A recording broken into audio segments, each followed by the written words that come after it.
पढ़ने गई थी। इसके साथ वो दुष्ट पापी जो राहुल तिवारी था वो छेड़छाड़ करने को उनको पकड़ के ले जाने को उनके साथ गलत करने की कोशिश किया। वो पैसे पे समझौता कर लीजिए तो भाई लोग ने वो किया, बोले कि हमारी बहन बेटी है, कोई इज्जत कोई खिलवाड़ नहीं है कि पैसे पे कोई समझौता कर लेगा। बच गए, लेकिन पुलिस वाले कोई रिस्क नहीं रहे, कोई एक्शन ले नहीं रहे थे। वहाँ पर ये हालत पे गए तो मेरी बहन रो रही थी। फिर मैंने पूछा तो पुलिस वाले ने मारा था, उसको सताया था बहुत ज़्यादा।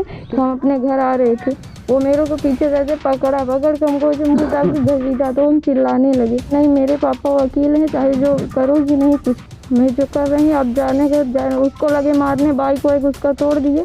प्रशासनिक कार्रवाई जो है टोटल असंतोषजनक है, क्योंकि पीड़ित परिवार ने पहले एफआईआर कराई। पहले एफआईआर कराने के बावजूद पीड़ित परिवार के ही लोगों को ये परेशान कर रहे हैं, उनके रिश्तेदारों को, उसके भाई को पुलिस प्रशासन ने जेल भेजा। गुरपुर पुलिस पर उठ रहे सवाल, पीड़ित पक्ष को भेजा जा रहा जेल। प्रयागराज में यमुना पार क्षेत्र के गुरपुर थाना पर लगाया गंभीर आरोप। प्रार्थनी का कहना है कि उसके साथ छेड़छाड़ की घटना घटी और उसी के भाई को ही जेल भेजा गया। उसके समर्थन में भानु किसान यूनियन के कई पदाधिकारी समर्थन में उतरे। क्या है सच्चाई, देखिए इस पूरी रिपोर्ट में। पढ़ने गई थी। इसके साथ वो दुष्ट पापी जो राहुल तिवारी था वो छेड़छाड़ करने को उनको पकड़ के ले जाने को उनके साथ गलत करने की कोशिश किया, जिससे कि क्या बोलते हैं उसको, अगर वो शोर मचाई तो एक व्यक्ति आया, उसको भी हेल्प के लिए बुलाया तो उसे भी धमका रहा था। क्या वकील उसका बाप है जो, वो बोला मेरे पैसों की कमी नहीं है, मैं उसको वो करूँ, मतलब क्या कहते हैं उसमें पैसे के बल पे कुछ भी करवा दूंगा, तुम अपना काम से काम रखो। उसकी गाड़ी वाड़ी जो भी तोड़ दी।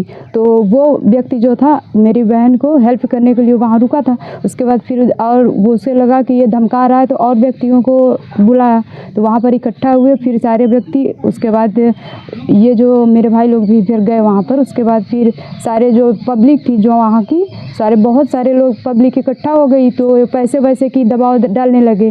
तो बोले पैसे दीजिए, वो पैसे पे समझौता कर लीजिए। तो भाई लोग ने वो किया, बोले कि हमारी बहन बेटी है, कोई इज्जत कोई खिलवाड़ नहीं है कि पैसे पे कोई समझौता कर लेगा। ये पुलिस वाले फिर उसके बाद जब ये पैसे दे रहे थे तो मेरे भाई लोग वीडियो बनाए, तो वो फ़ोन लेके 5-6 फ़ोन वो तोड़ डाले।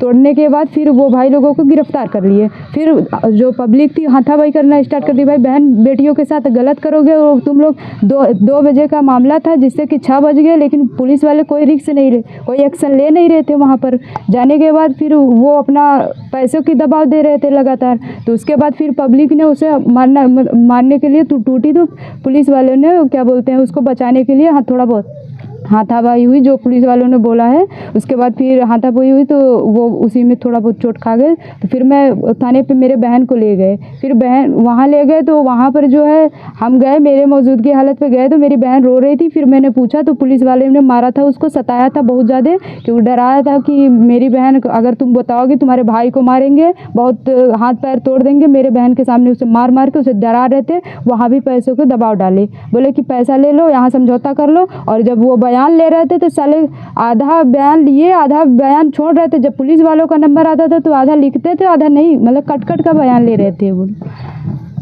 ऐसा कुछ किए। क्या नाम है आपका? मेरा नाम मंजू पटेल, अतरेला। हमने स्कूल गए थे, गांधी शांति इंटर कॉलेज पढ़ते, वहाँ से छुट्टी हुई, हमने घर आ रहे थे। घर में आ रहे थे तो एक इंसान, वो जो व्यक्ति था वो जा रहा था, हम अपने घर आ रहे थे, वो मेरे को पीछे से पकड़ के हमको जो मुँह ताकि घसीटा तो हम चिल्लाने लगे।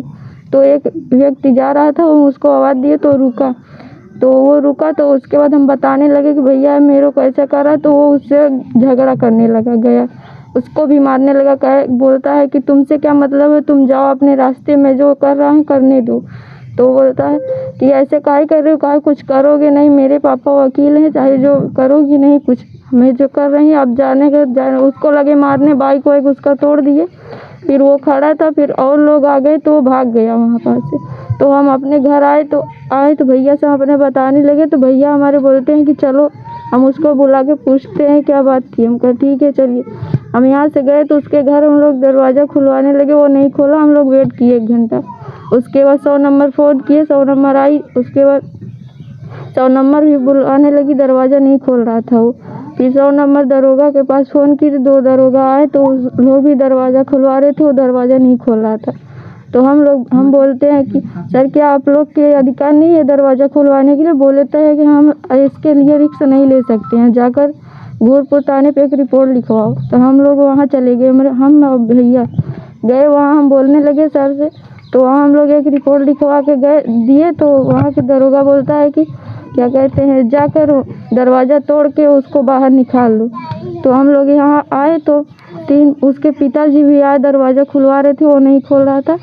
तो मैं यहाँ आऊँ तो उसको ना क्या कहते हैं 3 पुलिस बुलाए, उसके पिता ने अंदर, वो लोग गए, हम लोग बाहर थे। उसके बाद 3 पुलिस गए, करीब 1 घंटे टाइम लग गया। हम बोले कि सर ये तो इसको थाने पे ले चलिए तो बाहर निकालिए। तो 3 पुलिस वहाँ से हमको बुलाने लगी। फिर बोलता है कि तुम यहाँ आओ। तो हम बोले सर हम ऐसे अकेले नहीं आएंगे, आएंगे तो अपने भाई के साथ आएंगे। बोलता है कि नहीं तुम अकेले आओ। हम कहे मैं अकेले नहीं आऊँगी। तो फिर कुछ समय के बाद वेट किए तो हम लोग अंदर गए तो हमको दरोगा जो था वो पुलिस वाला हमको पैसा देने लगा। हम कहे सर हम पैसा नहीं लेंगे सर। दरोगा का नाम क्या था? कुछ आपने पढ़ा था उनके बिल्ला पे कुछ नाम लगा हुआ? नहीं इतना ध्यान नहीं था, वहाँ नहीं पढ़े। आगे बोलिए। पैसा वगैरह कितना दिया जा रहा था? गड्डी थी, मैं उसमें नहीं देखा कौन कहीं कितना थे। तो हमको लिए दिया जा रहा था? वो बोला कि यहीं से समझौता कर लो, क्या कहते हैं आगे मामला न बढ़ाओ, पैसा ले लो, सुलह हो जाओ आराम से। हम कहे कि इज्जत से बढ़ के पैसा है, हम पैसा नहीं लेंगे। तो वो छड़ी लिया था, हमको मार दिया। तो हमारे जो वहाँ की जनता थी वीडियो बना रही थी, तो वीडियो बना रही थी तो वो क्या कहते हैं पुलिस वाला ने वीडियो सारा उन लोग का फ़ोन फोड़ दिया। तो फोड़ दिया तो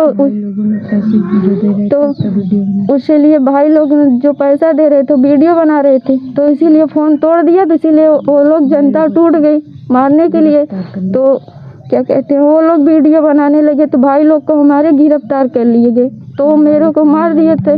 2 भाई मेरे नाबालिग के, उन लोग को भी उठा ले गए हैं। तो वहाँ बाहर निकाले, हम गए बाहर, मेरा बाल पकड़ के 3 पुलिस मारने लगी वहीं पास। फिर हमको बैठाई, मेरे भाई लोग थे वो लोग कुछ भी नहीं किए थे, फिर भी उन लोगों को पकड़ के ले गए। जो पुलिस मार रहे थे जेंट्स थे कि जो है लेडीज? नहीं जेंट्स थी, लेडीज पुलिस मार रही थी। हाँ लेडीज पुलिस एक भी नहीं थी। लेडीज पुलिस वहाँ पर थी ही नहीं एक भी नहीं थी। एक प्रेस नोट जारी हुआ है जिसमें से ये देखा गया है कि जिनका नाम उसमें सबमिट नहीं है, उसमें मौजूद नहीं है, फिर भी उन लोगों को गिरफ्तार कर लिया गया है, जेल भेज दिया। कुछ लोग आ रहे थे, पढ़ने वाले थे, उन लोग भी पकड़ के ले गए। कुछ वहाँ वो लोग नहीं थे, फिर भी उन लोग को पकड़ के ले गए थाने पे। हम बोलते हैं कि सर इन लोग के किस लिए पकड़ रहे? बोले कि तुम चुप रहो, नहीं ज़्यादा बोलोगी तो फिर बताए कहाँ ले चलते हैं थाने, तब तुम्हारा बताते। वो गाली देने लगे गंदी गंदी। जानकारी में ये सामने आया था कि थाने में ले जाने के बाद आपको पीटा गया। हाँ थाने पे ले जाने के बाद वहाँ भी हमको पीटने लगे वो लोग। क्या कहते हैं यहाँ पर मेरा मार दिए, इतना मारने लगे कि हम वहाँ बेहोश हो गए थे। चोट आ गई थी, वहाँ मार दिए, पूरे दीवार में लड़ा दिए तो हम बेहोश हो गए, हमको होश नहीं आई थी। हम क्या कहते हैं उसके बाद हमको होश आई तो मैं वहीं बैठे थे। तो अब बोलता है कि तुम कुछ भी बको, तुम्हारा कोई सुनने वाला नहीं है, ना कोई मेरा कुछ कर पाएगा। तो हम बोलते हैं ठीक है सर हम कुछ कर नहीं पाएंगे तो इसीलिए आप मार रहे हैं। तो वहाँ फिर भी कोई नहीं है। तो बोलता है अगर ज़्यादा करोगी तो तुम्हारे भाई के हम और मारेंगे, अगर कुछ बताओगी तो। वहाँ भी पास हमको पैसा दे रहे थे, हम पैसा नहीं ले रहे थे। ये बात किसने कही? ये वहाँ पुलिस वाला ने बोला, थाने पे बोला? हाँ था गोरखपुर थाने पे बोल रहा था, वहाँ के बोल रहे थे। फिर भी हम पैसा नहीं ले रहे थे। तो मेरे भाई लोग को ज़बरदस्ती वो लोग पीट रहे थे, ना कुछ दे रहे थे, ना कुछ खाने के जाने दे रहे थे, ना कुछ। वो जो बैठा था उसको सारा चीज़, उसके पिता गए तो उसको लेकर कुछ चेयर दिए, बैठाए वहाँ पर, उसको चाय नाश्ता खाना दिए, सारा चीज़ उसके कर रहे थे पुलिस वाले ने। सरकार से क्या मंशा है, किस तरीके की बातें रखना चाहती है उनके सामने? हम सरकार से यही कहना चाहते हैं इन लोग को एकदम रिटायर कर दे, बिल्कुल इन लोग यहाँ ऐसे रहना ही नहीं, सस्पेंड कर दी जाएगा। हम लोग गरीब है, जो लोग पैसा पा जाएंगे तो सुनवाई होगा, गरीबों का नहीं सुनवाई होगा, पैसा नहीं रहेगा। तो हम यही चाहते हैं वो निर्दोष भाइयों जो ले गए हम लोग को छोड़ना चाहते हैं, इज्जत छुड़ाना चाहते हैं। क्या नाम है आपका?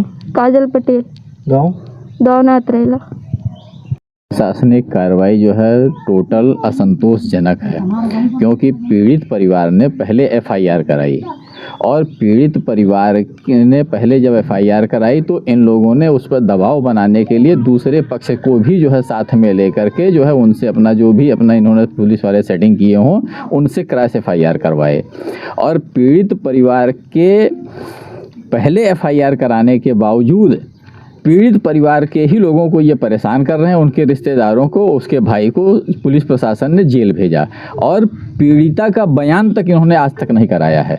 4 दिन की घटना हो गई है और पीड़िता का बयान नहीं कराया है 164। सूबे के मुखिया मुख्यमंत्री योगी आदित्यनाथ जी कहते हैं कि अगर कोई महिला का मामला, कोई लड़की का मामला होगा तो कांस्टेबल जो है थाने पर मौजूद है और वो कांस्टेबल जो है मौके वारदात पर जाएगी और हर मामले की जो है निरीक्षण करेगी, वो सारी चीज़ें करेंगी। तो कहीं ना कहीं देखने को ये क्या मिल रहा है आपसे? तो देखने को हम लोग तो जो है मैदान में हैं, हम लोग तो जो है फील्ड में रहते हैं। भारतीय किसान यूनियन भानु किसानों का संगठन है, किसानों के साथ है, सारे गाँवों के किसानों के साथ है। और पोजीशन ये है कि जो है ये योगी जी और मोदी जी का जो बेटी पढ़ाओ, नारी सुरक्षा, नारी सशक्तिकरण, ये सारी जो है इनके जितने भी दावे हैं, इनके जो नारे हैं, इनके जो विजन है, इनका जो सपना है, उसको ये पुलिस वाले पलीता लगा रहे हैं। जबकि पुलिस का ही काम है कि ये सारी योजनाएं पब्लिक के बीच में डर का, भय का माहौल ख़त्म हो। ये निरंतर हमारे जो शासक हैं जो है आदरणीय प्रधानमंत्री जी, आदरणीय मुख्यमंत्री जी, इनके प्रयास में कोई कमी नहीं है। लेकिन जो ये काम को कराने वाले हैं, जो मैदान में है, ये टोटल भ्रष्ट हो चुके हैं, टोटल बेईमान हो चुके हैं। इनका सुबह से शाम तक केवल एक कार्य होता है कि हमको पैसा कहाँ से मिलेगा, किस तरह मिलेगा। और सरकार की जितनी योजनाएं हैं जहाँ पर पुलिस विभाग इन्वॉल्व है वो इसको पलीता लगा रहा है, सीधी सीधी बात है। और भारतीय किसान यूनियन भानु का प्रदेश महासचिव होने के नाते, किसानों के संगठन के नाते, किसान जब तक भी हमारा किसान का परिवार दुखी रहेगा, हम शासन प्रशासन के खिलाफ इसी तरह से पूरी तरह से ताकत से आंदोलन करते रहेंगे। और यहाँ के एसीपी को, यहाँ के एसएचओ को अगर तत्काल प्रभाव से 24 घंटे के अंदर शासन प्रशासन ने जो है नहीं हटाया तो हम कमिश्नर को भी घेरने का काम करेंगे, डीएम को भी घेरने का काम करेंगे और इस जो है मुद्दे को मुख्यमंत्री के पास तक लेके जाएंगे। और मुख्यमंत्री को जो है ये अवगत कराया जाएगा कि आपके राज्य में आप भयमुक्त जो है समाज बनाना चाह रहे हैं और वहाँ पुलिस आपकी जो है वो भय पैदा करके समाज को जो है रास्ते पे ले जाना चाह रही है। दोनों में विपरीत एकदम जो है दिशा में चल रहे हैं। तो ऐसे में क्या न्याय संभव है? जनता के साथ न्याय तभी संभव हो सकता है जब सरकार की मंशा और सरकारी कर्मचारियों की मंशा दोनों जब एक रास्ते पे चलेंगे। इसलिए भारतीय किसान यूनियन भानु आज ये चेतावनी देता है आप लोगों के माध्यम से कि अगर जो है इस परिवार के जो है पीड़िता के सहायता में या पीड़िता के जो खिलाफ इन लोगों ने जो मतलब अभद्र भाषाओं का प्रयोग किया है और जो इनको सताया है, जो इनके साथ जो है मतलब दुर्व्यवहार किया है, अगर इसके उपलक्ष्य में एसीपी और जो है एसएचओ पर 24 घंटे के अंदर कार्रवाई नहीं होती है तो हम लोग जो है हो सकता है कि जो है जिला जाम हो या फिर जो है जिला जो है कमिश्नर का और डीएम का घेराव होगा कल 24 घंटे के अंदर। मैं प्रदेश महासचिव Bharatiya Kisan union Bhanu doctor BK Singh.